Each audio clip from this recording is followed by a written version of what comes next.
Deixa eu perguntar uma coisa, uma curiosidade minha sobre história.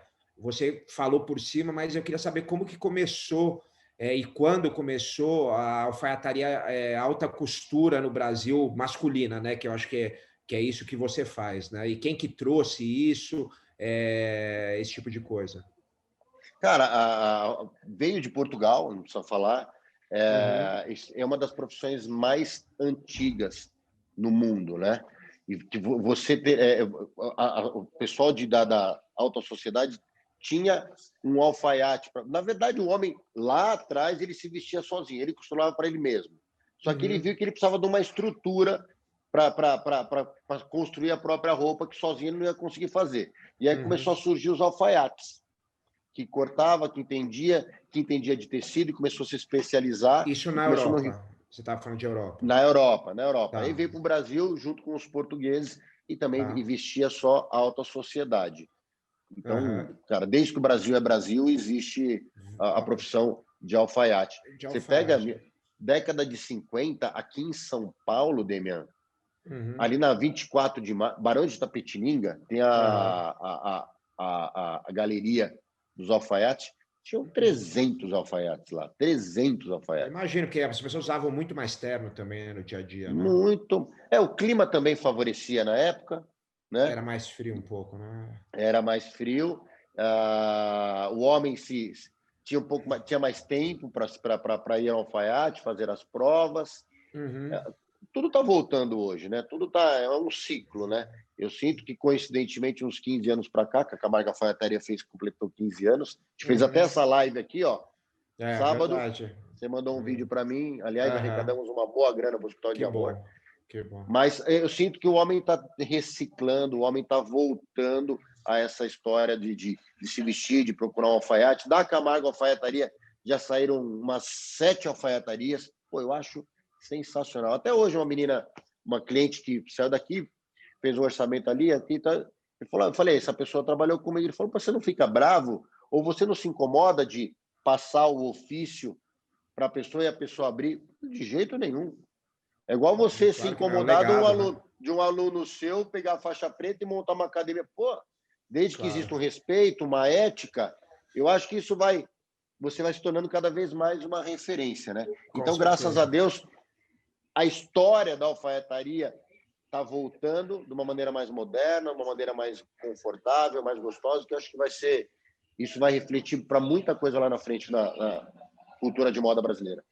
E me diz uma coisa, falando ainda de história, que época que começa a aparecer os grandes nomes da alfaiataria brasileira? Porque nomes conhecidos assim, porque como você hoje em dia, né? Porque eu estava falando isso com o Felipe Bronze, com o Alex, que são chefes de cozinha aí com estrela Michelin, e eles falam muito claramente, né, que a alta gastronomia brasileira, a época que ela começa a aparecer mesmo, e de ingredientes brasileiros, que é mais recente ainda, é mais dos anos 90 e tal. E aí começam a surgir os grandes nomes. E eu tenho curiosidade para saber aí quando começa a aparecer os grandes nomes, não italiano ou português, mas pessoal brasileiro mesmo, com uma alfaiataria brasileira. Cara, o auge da alfaiataria brasileira foi década de 50, década de 60. E Aham. tiveram vários, vários, vários. Mas um que teve muito em evidência, eu cheguei a trabalhar na empresa dele, é o Minelli, Raffaele Minelli. Aham, da Que Bruno depois, Minelli, né? daí veio o filho dele, Bruno Minelli, que foi com quem eu trabalhei. Esse Uhum. cara, a Bruno Isso Minelli, era para muito, mim, muito famoso, né? Eu lembro, nos anos muito, para mim é uma 80, das né? maiores marcas que esse país já teve. Uhum. Pena que acabou, que não é fácil, né? Uhum. Manter, mas o seu Minelli foi um alfaiate assim que conseguiu, porque o brasileiro é muito artista, tem a arte na veia, mas Uhum. o Minelli ele teve uma visão no macro, ele fez com que o nome dele, a alfaiataria dele, crescesse e divulgasse o nome. Porque Exatamente, não foi só o alfaiataria, foi o business também, né? isso que eu estou te falando. Um dos maiores motivos do alfaiate ter acabado, a alfaiataria quase acabado, foi porque o cara trabalhava sozinho, no máximo tinha um ajudante. Então, o cara Não atendia o tinha visão cliente, empresarial, né? tirava as medidas, cortava, costurava, fazia os acabamentos, fazia os ajustes. Cara, o E cara demorava administrava. 3 meses para entregar uma roupa e, além de tudo, não sabia gerir uma empresa. Não tinha aquela gestão. Então era muito difícil. Quando entrou a parte industrializada, porra, a concorrência ficou desleal. E o Minelli, cara, teve esse lance de montar uma equipe, montar uma linha de produção, mesmo sendo artesanal. O Ricardo Almeida, que eu trabalhei com ele, também, pô, não preciso falar, é um grande nome também. Ele consegue fazer uma alfaiataria. Depois veio o Camargo, entre outros que estão aparecendo, mas a gente consegue montar, porque às vezes, cara, a pessoa fica muito limitada. Por exemplo, no seu caso, eu vou começar a dar aula de jiu-jitsu. Vocês conseguiram escalar o negócio, né? Vocês começando com o Vou dar um Bruno, exemplo, talvez, né? vou dar um exemplo teu, do Max Trombini, que é meu mestre. Vocês montaram um sistema, né? Não, eu vou dar aula, cara, eu sou mestre das antigas mesmo, sou mestre, enfim, eu vou dar aula um por um cliente, um aluno por um aluno. Pô, legal, sensacional. Mas por que não escalar? Por que não criar um sistema que um aluno seu possa abrir outra academia, outro e outra? É business, entendeu? Lógico. Então, é difícil falar um nome só, mas o Minelli foi...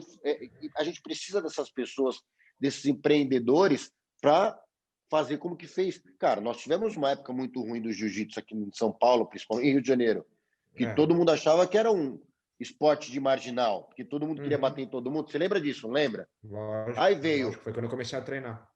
Aí veio o seu mestre, que você acabou de falar, o Fábio.